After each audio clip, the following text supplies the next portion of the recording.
Each and every week, the NFL is putting out a fantastic product, and week 14 is no exception. Hi, my name is Brian Anthony Davis. I am here with Nick Hogan. Jess Place and Aiden Reed are out this week. Nick Hogan is with Foxborough Frenzy. I represent the Steel Curtain Network, the Las Vegas Raiders Insider, the Jacksonville Jaguars Insider, the Los Angeles Rams Insider as well. I know that's a lot of stuff to cover, but I'm so glad to do it. Love football, and I love talking about it. It's so great to be here on the Fans First Sports Network. This is your NFL affiliate, and we do this every week. It's the Fans First Football Show as we go ahead and recap every single game of the weekend. Here we go. It was a good one, but first, let me welcome in my good friend, once again from Foxborough Frenzy. His name is Nick Hogan. He's a diehard Patriots guy and one of my favorite Patriots fans of all time. What's up, Nick? Not too much. I appreciate the love. My love this week is that the Patriots couldn't find a way to lose, but if there was a team that could lose at the bye week, the Patriots would find a way to do it. But thankfully, I haven't heard of any of that so far, so it's been a decent week. How are you doing? There is a way to lose on the bye week. You know, you get arrested with a hooker. You're playing flag football and or you go drunk driving. That's going to kill your team. So yeah. True. So looks like the Patriots are good so far, but we'll knock on wood for your team. I don't mind doing that. My Pittsburgh Steelers had a big win today. The Jacksonville Jaguars, another team that I produce for, had their third win of the season. And the Los Angeles Rams pulled off a big one in what I thought was one of a game of the year candidate as they beat at home the Buffalo Bills to snap that long streak. So we're going to talk about all these games, but we would be remiss if we did not start off with another game of the year candidate. Thursday Night Football. It was the Lions and the Packers, and Dan Campbell has cojones as big as the state of Michigan, and it works every single time. I think America is in love with Detroit. I think Detroit right now is everybody's.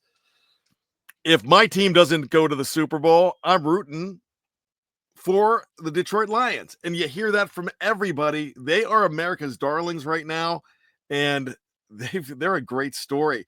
Let's talk about this game because it looked like they were going to go down, but they made big moves and they paid off, Hogan. Yeah, no, I don't disagree with you in the slightest. Where, like you said, they're the darlings right now, and they're fun to watch football. That's the biggest thing. They're smash mouth. They can beat you with the running game. They can beat you throwing.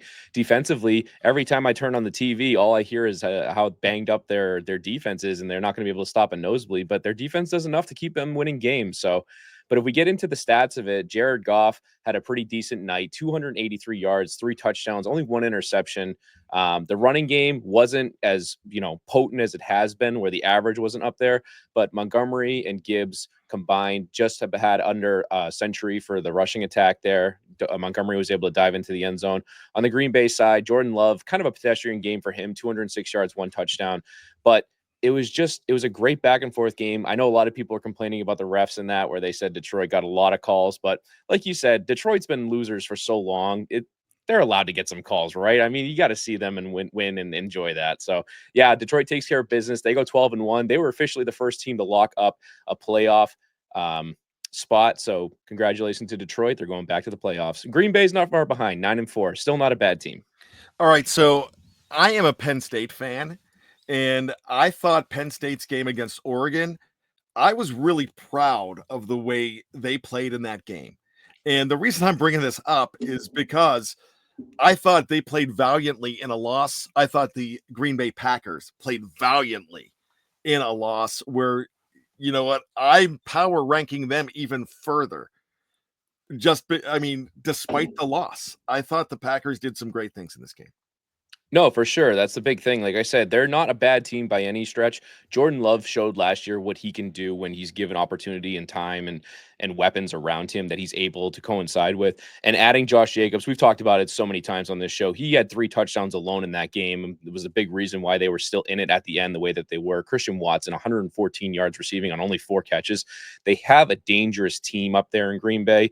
It's just a matter of playing in the hardest division currently in the NFL, with the NFC North being an absolute stud showing across the board there with Minnesota, Detroit, and Green Bay. But don't sleep on Green Bay. Like I said, I think a lot of people slept on them last year. The Cowboys found out the hard way, and Green Bay is going to give you a run for your money no matter who you are. Absolutely. And I've got to say this too. Special shout out to David Montgomery. And the reason I'm going to shout out to him is because if you know me in my personal life, I am a scout leader. I have 2 kids that are working on their Eagle Scout. I was not a scout as a kid, but I go ahead and I have an opportunity to mentor and lead, and it's very special to me. When David Montgomery did the Eagle Scout sign, the Scout sign, because he is an Eagle Scout, which I did not know that. When he did that in the end zone after the touchdown, that was a win for an organization that does great things, but has been much maligned over the years, and a lot because of things that happened throughout the years. And, that's owned. But I'm just going to say that that was a big moment, and special shout out to Montgomery. That was great. That was phenomenal. And I love the fact that they have their little tandem there of the Sonic and Knuckles nickname that they gave each other for Montgomery and Gibbs. And I hope they continue that success and just keep on rocking, because as an 80s kid, 80s and 90s kid growing up, that speaks to my heart right there, playing those old Sonic games. So I hope they keep rocking. That's awesome. Jaguars and Titans. Jacksonville, a long skid. They win 10-6 over their rival Titans. Yeah, this was a really ugly game that just nobody wanted to score at all. It looked like Tennessee was somehow going to win it, and there were so many turnovers. I mean, Mac Jones taking over for Trevor Lawrence, who's most likely going to miss the rest of the year. I think he's put on IR at this point, throwing 2 interceptions with only 220 yards passing. Nothing really to speak for on the run game. The passing game, Brian Thomas Jr. continues to have a very decent rookie receiving year for the Jacksonville Jaguars, 8 catches, 86 yards. The only lone touchdown on the day came from Tank Bigsby, who dove into the end zone in the 4th quarter to give them the lead there late. At the end, Tennessee tried everything to come back, and they were stopped at the goal line, I believe. Tony Pollard had a great day, 102 yards on the ground. Will Levis, again, abysmal showing, 168 yards. No turnovers passing. However, he lost a fumble. So it's a lot of question marks across the board for both teams, sitting at 3-10 at this point in the season, where the AFC South has got to be probably one of the most disappointing divisions in football right now. And these teams are going to have a lot of question marks going forward into next season, especially if these two continue to play the way that they are with the quarterback play and everything else around them. Well, let's go to another very disappointing division in football. It's the NFC South, where the Falcons have lost again. Vikings 42, Falcons 21. Yeah, Kirk Cousins. This was supposed to be the big revenge game, going back to Minnesota to exercise the demons, and to match his 4 interceptions he threw last week. He decided to go out and throw another 2 this week against Minnesota. Put up 344 passing yards, but again, the turnover battle is where everything comes down to, and Minnesota was able to take advantage of that. I'm going to run through Atlanta's stat line really quickly because they had some big numbers there. Bijan Robinson, 92 yards and a touchdown. Darnell Mooney, 6 catches, 142 yards, which was amazing to see. So Atlanta has some playmakers. We all know what Atlanta can do, but on the Minnesota side, holy Toledo, was it the Sam Darnold show with Justin Jefferson and Jordan Addison. These guys went off today. If you had him on your fantasy team, you are loving life right now. I can tell you that. Sam Darnold, 347 yards, 5 touchdowns, no interceptions. Receiving, Jordan Addison, 8 catches, 133 yards, 3 touchdowns. He outdid his counterpart there, Justin Jefferson, who everybody knows and loves, 7 catches, 132 yards, and 2 touchdowns. So those guys all combined just tore it up today, took the absolute smackdown to the Atlanta Falcons, who are seeing that division slowly slip away from them, sitting at 6-7, where Minnesota is sitting pretty at 11-2, only behind the 12-1 Detroit Lions. And 6 wins in a row. 6 weeks ago, we were ready to write them off. And the Minnesota Vikings at 11-2, they are a very dangerous football team. Right now, they have an opportunity to be a very dangerous number 5 seed. And the way that the most disappointing one of the most disappointing divisions being the South in the NFC. The way they're going, them hosting a playoff game, Vikings go on the road, sounds like no problem whatsoever for the Minnesota Vikings. We just talked about the worst division in football. NFC North has got to be the best division in football. And it's almost a shame for the Vikings and the Packers with the way that they're playing right now that the Lions are doing what they're doing. Absolutely. And the big thing that I'm curious to see going into the playoffs is if Minnesota is going to maybe have a little slip up that they had similar a couple of years ago when Kirk Cousins was ending his time there, where they took a lot of people by storm. I think they won 11 or 12 games, went into the playoffs and lost in the first round to the Giants, where it'll be interesting to see if Kevin O'Connell can exercise some of his own demons there with that playoff failure with Kirk Cousins and that team. And now he's got Sam Darnold just like dialing on all cylinders. It's going to be fascinating to see if he can make a deep playoff run with Sam Darnold, where so many people had written him off years ago, especially after his tenure with the Jets and Carolina and everything else. All right, we were just talking about before we were talking about the Vikings, talking about the Falcons, losers of 4 straight in that division, maybe getting a commanding lead. It's just one game, but the Buccaneers have won 3 straight. And after those missteps, losing some players, they are back. Baker Mayfield is back. Are winners today over the Las Vegas Raiders by the score of 28-13. A big loss for the Raiders as they lost their starting quarterback in Aiden O'Connell. This team keeps losing starting quarterbacks like crazy. It's really unfortunate to see because I think if Aiden O'Connell was given a full season, a full offseason, and everything to really come behind himself and get into his own, I think he would be a decent starting quarterback for the Las Vegas Raiders. But like you said, carted off, another unfortunate injury for their quarterback club over there. They have to turn the ball over to Desmond Ridder, who did everything he could. But at the end of the day, Tampa Bay is just too good of a team all around to get smacked around by the Raiders. It was a turnover fest for a little bit where I think there was at least 2 or 3 plays in a row where there was an interception, fumble, interception. It was just crazy to see what was going on. But Baker Mayfield taking care of business again, 295 yards, 3 touchdowns, 2 interceptions on the ground. Rashid White, another 90 yards on the ground and 1 touchdown. He had a nice day all around. Receiving wise, everybody caught the ball. It was just a plethora of people catching the ball. But Jalen McMillan, the rookie there, really having himself a breakout day. 4 catches, 59 yards, and 2 touchdowns. Really interesting to see if he's going to get more playing time, especially with the injury to Godwin out there. But Mike Evans is obviously getting him roll back in there where he's coming back from his injury. And on the Raiders side, they have a lot more room to improve, but they still have a lot of decent players there. And I believe, if I'm not mistaken, Brock Bowers actually broke the record for most receptions by a rookie tight end in this game. So that's fascinating to see where we still have 3 or 4 games left on the schedule this year. Yes, he broke the mark set by Sam Laporta last year. I believe the number right now is 86 for Brock Bowers. Moving forward with, looks like 4 games to play. That guy is an absolute steal. Not a guy they were actually looking at, but he was the best player available. And when he fell, you got to draft him. They were looking for a big offensive lineman. They ended up getting an offensive lineman, DJ Glaze, in the 3rd round, and who's been starting most of the year. So I tell you what, the Raiders won big by getting Brock Bowers, and right now they're in position to have the number 1 pick in the NFL draft. But that just depends on the last 4 games with teams like Jacksonville on the schedule and the New York Giants looming with 2 losses. But the Raiders right now they're in position, but those players don't want to see it, and those players are playing with heart. So we'll keep our eyes on the Las Vegas Raiders. But prayers to Aiden O'Connell, because like you said, he is a very scrappy quarterback. He is a player that has had just a rough go in these 2 seasons.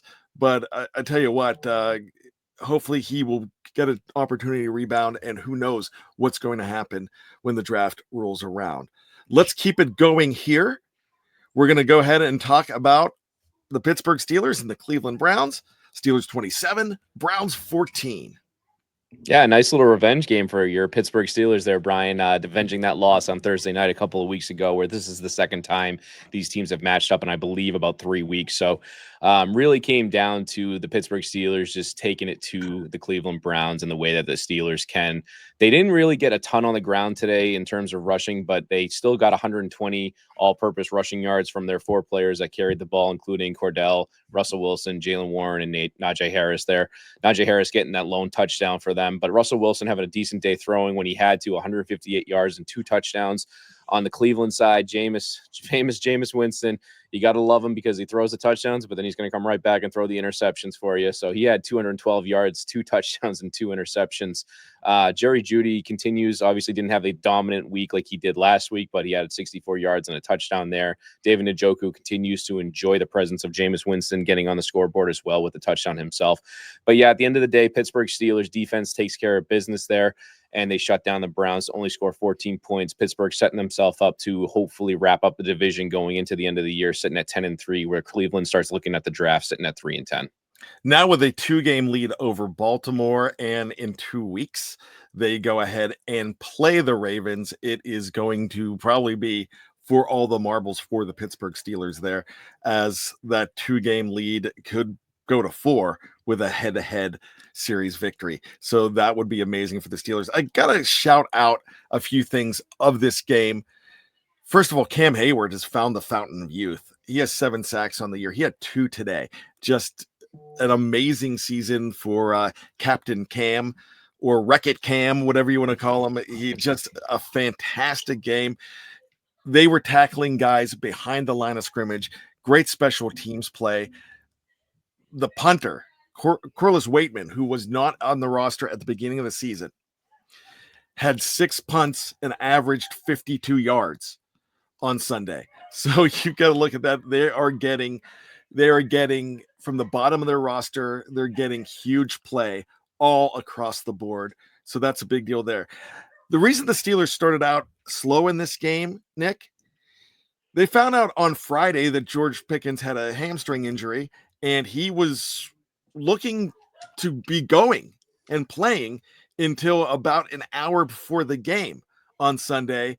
And it took the Steelers receivers to find rhythm with Russell Wilson. And once they did, they had a very fine game. They got contributions from Scotty Miller, from Mike Williams, guys that weren't on the roster last year. So a big game for the Steelers, 27-14.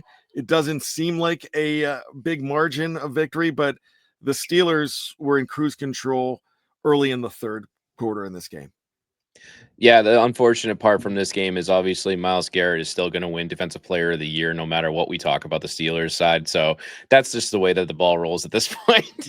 I make that joke all the time, but when I watch the guy play, he is fantastic. I just because of the past transgressions, he is my least favorite player in the league because of the Mason Rudolph incident and the helmet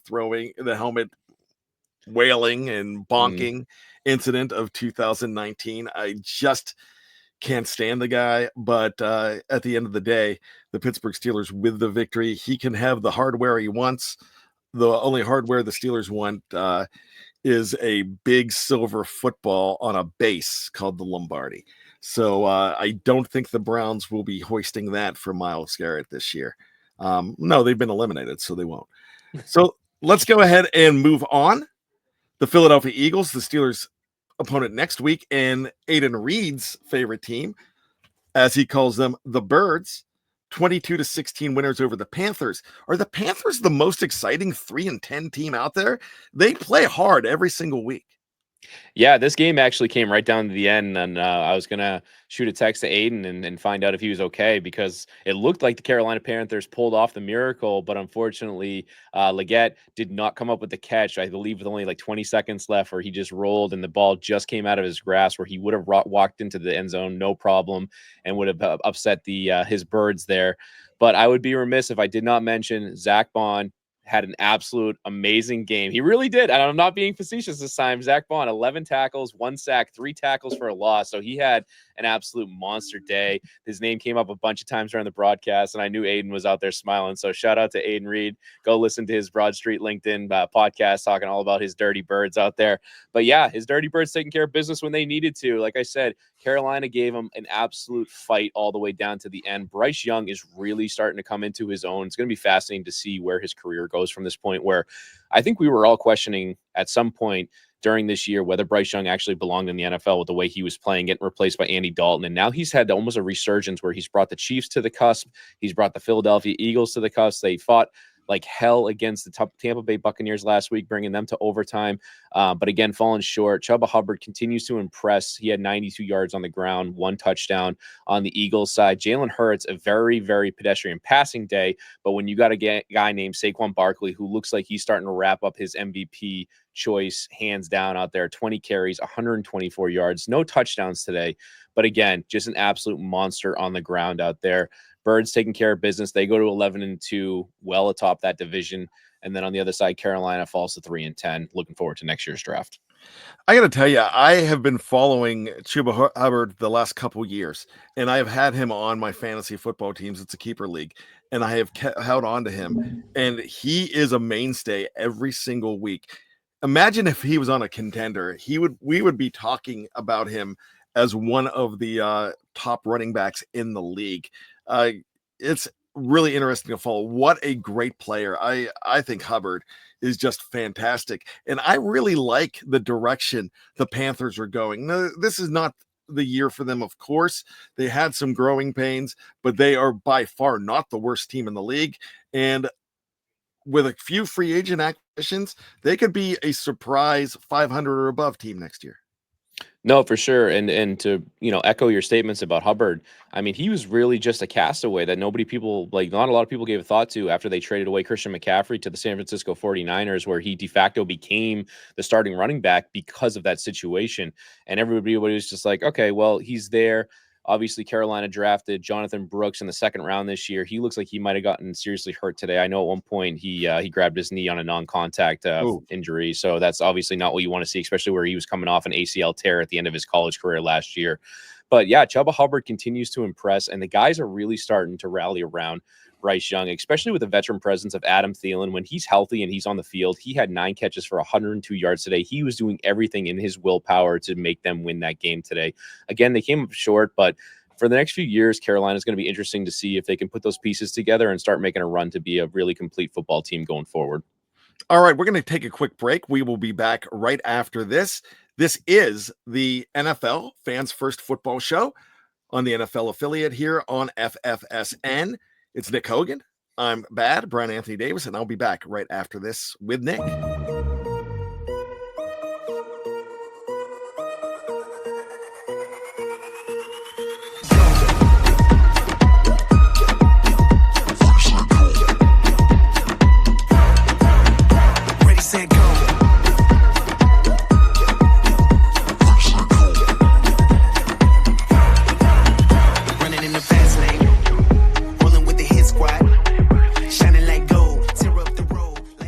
Welcome back to the Fans First Sports Network. This is the second half of the NFL Fans First Football Show here. I'm Brian Anthony Davis with Nick Hogan, Jess Place, and Aiden Reed. They are on assignment, which means I don't know what they're doing. They're just hanging out. Enjoy life, and I hope so. Good dudes. They deserve the week off. Nick and I are here, and we're glad to talk about an exciting Week 14. As we talked about a lot of the early games, we've got a few more to go. As we talk about an exciting Week 14, we're going to go ahead and kick it off with a game that went into overtime. Some foes that you're very familiar with, the Dolphins and the Jets. It looked like the Jets were going to go ahead and defeat the Dolphins in this game, but Aaron Rodgers is cursed. 32-26 in favor of the Dolphins in OT. Yeah, for whatever reason, Aaron Rodgers and the New York Jets just can't seem to get out of their own way. Every time it looks like they're going to steal a game or pull off an upset or do something, they find a way to let it go at the end there. Like you said, losing in overtime to the Miami Dolphins down in Miami. I don't believe the Jets have won in Miami since 2015, I believe is what the broadcast said today. But Aaron Rodgers did what he could, throwing for 339 yards, which again, I don't think he's thrown for over 300 yards in quite some time. But he threw for 339 yards, 1 touchdown. And on the opposite side there, Tua was slinging the ball as well, 331 yards and 2 touchdowns. Tyreek Hill got it going, 10 catches, 115 yards and 1 touchdown. And Jonnu Smith obviously continues to have a stellar year as the tight end for the Miami Dolphins. He grabs another touchdown as well. But end of the day, this is more so about the New York Jets really continuing to fail as an organization at this time because they just can't put it together where Aaron Rodgers doesn't have much time left in the NFL with his age and the way he's playing. And obviously on the opposite side, Miami is making things very interesting where they're 6-7. I don't think they've been eliminated from the playoffs yet, but they're in a very precarious situation where if they lose more games, they're going to find themselves looking on the outside, looking in. It's going to be really tough. And with 2 teams ahead of them with bye weeks this week, gives them an opportunity to hang around by a string. But right now, your 7th seed is the Denver Broncos. The 8th seed would be the Indianapolis Colts, and Miami's the 9th seed, 6-7. They're just hanging on. There's nobody else. There's nobody else in the hunt there. So it's funny. You've got 9 teams, 7 spots. It's usually not that way with 4 weeks to go in the season, Hogan. Yeah, no, it's really crazy to see the teams that, really took off at the beginning of the year and have the wins that they do. Obviously, you expected your Kansas City Chiefs. A lot of people obviously had high hopes for Cincinnati, but they've obviously at this point probably are look on the outside looking in. But your Steelers, your Ravens, everybody that expects big, big wins and big things from their teams are getting those, where there's just a lot of middling in the pack around the AFC and the NFC this year with the teams that you had high expectations for that are just falling flat. So it's really a question mark. This is the interesting part of the year where you always see teams that start separating themselves for that playoff hunt and the ones that are really looking forward to the draft next year. All right, let's run through this next one quickly. It's the Saints 14, the New York Giants 11. Yeah, not too much to talk about here. Obviously, a very, very ugly game. I think the biggest news coming from this game was Derek Carr potentially breaking his hand towards the end there, which obviously nobody wants to see. And it just obviously the Saints were able to score 14 points, which is enough to hang on and defeat the New York Giants. The Giants gave everything they could to come back in there. Malik Neighbors is still turning into one of the best players that they took in the draft there with that receiving, what he's able to do, grabbing that 2-point conversion off the deflection to make it a 3-point game at the end. But again, New York comes up slacking at the end with Drew Lock doing everything he can to win the game. Saints go ahead to 5-8. New York Giants fall to 2-11, and they're firmly in control of possibly getting that number 1 or number 2 pick at this point in the draft. And that's what happens when you go from Danny Dimes to Danny DeVito. All right, let's go ahead. Sorry, Tommy DeVito. I know. Let's go ahead. 4-game winners. The Seahawks 30, the Cardinals 18. And this is interesting to me because it looked like the Cardinals were the team just a few weeks ago in the NFC West. It's getting really exciting there in that division. The Seahawks are now 8-5. The Cardinals dropped to 6-7. They are losers of 3 straight. Yeah, the Cardinals unfortunately looked like they were going to be the darlings of the NFC West with obviously the San Francisco 49ers stumbling as much as they have this year. The Cardinals had it all within a few weeks ago, but then they've lost a bunch in a row. Now they're sitting at 6-7. Seattle continues to impress, winning their second game this year against the Arizona Cardinals, where they stifled them a few weeks ago, beating them 16-6. This week was 30-18, a little more offensive firepower from both teams. Geno Smith having a decent day, 233 yards and 1 touchdown. Zach Charbonnet taking over for Kenneth Walker, who was a late scratch in this game. 22 carries, 134 yards, and 2 touchdowns. Add on 7 catches for 59 yards. The guy had an absolute monster day for Seattle. A lot of people out there are happy to see that. On the Arizona side, Kyler Murray struggled a little bit, 259 yards passing, 2 touchdowns, and 2 interceptions. He did everything he could to get James Conner going, who had 90 yards on the ground. But again, the receivers are really seeming to let down the Arizona Cardinals, especially with a lot of people scratching their head wondering where Marvin Harrison Jr. is having a very, very pedestrian year for as high as he was taken in the draft. Whether his success will be coming later in his career will be interesting to see at this point. But yeah, Arizona's left scratching their heads going to 6-7, where Seattle looks like they're starting to run away with the division. All right, let's stay in the division.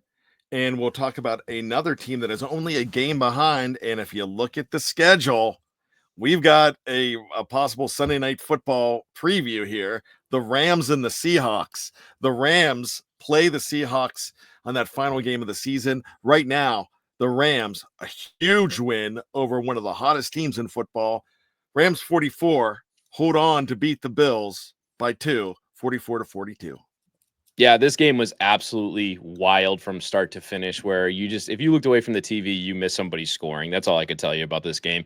Josh Allen was going balls out, trying everything in his power to win this game by himself for the Buffalo Bills, and he almost did it.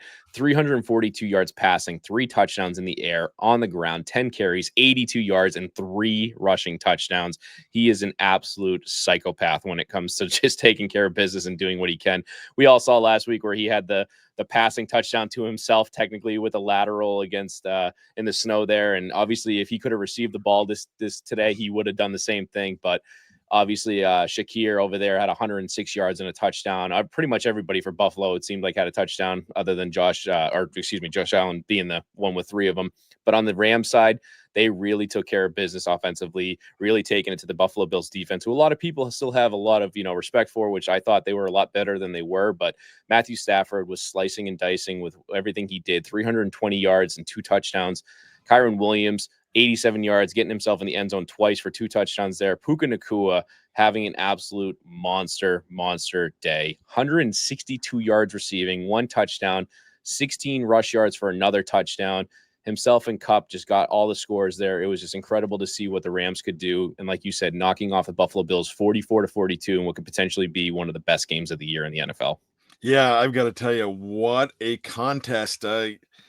My gosh, we just talked about the Thursday night game being a game of the year candidate, which it was. And then Rams and Bills. Whew. I tell you what, it got it all. And this week is not over yet. We've got one final game to talk about. It's the 49ers 38, the Bears 13. 49ers are tied with the Cardinals, bottom of the division. But this actually gives you hope, if you're a San Francisco fan, that they could find a way to get back into this whole thing.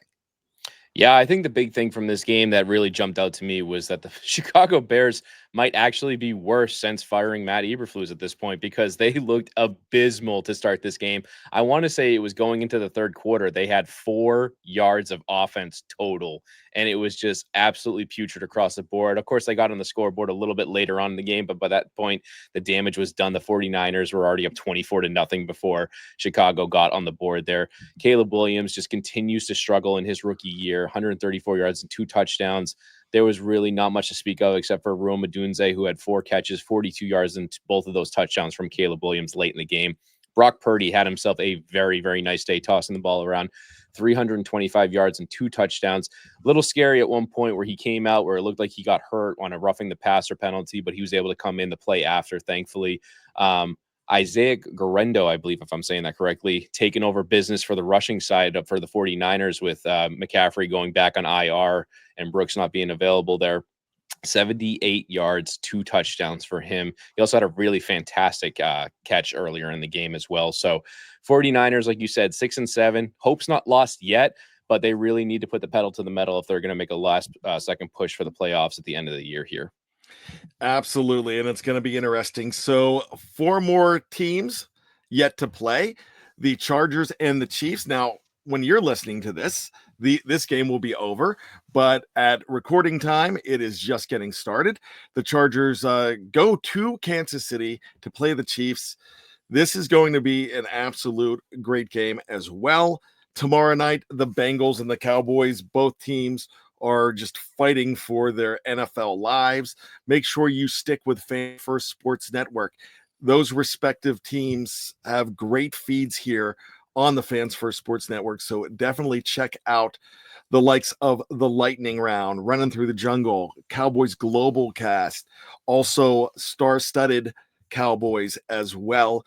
The Kansas City affiliate here is absolutely fantastic. So make sure you check out all of those right here on the Fans First Sports Network. We have it all.